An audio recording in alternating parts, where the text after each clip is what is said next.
Huwag kang magalit sa sarili mo kung nadurog ka ng mga hamon sa buhay. Makakabawi ka rin.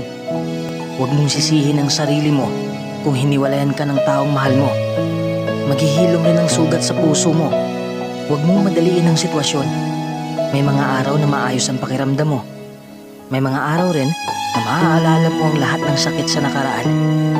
Kung sa tingin mo ay walang progreso sa buhay mo, meron.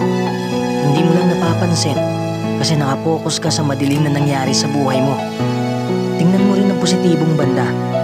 Pasalamatan mo ang magagandang nangyari sa buhay mo upang hindi ka malulod sa negatibong side ng buhay. Lilipas din ang lahat ng ito. Araw-araw, subukan mong mag-focus sa magagandang pangyayari.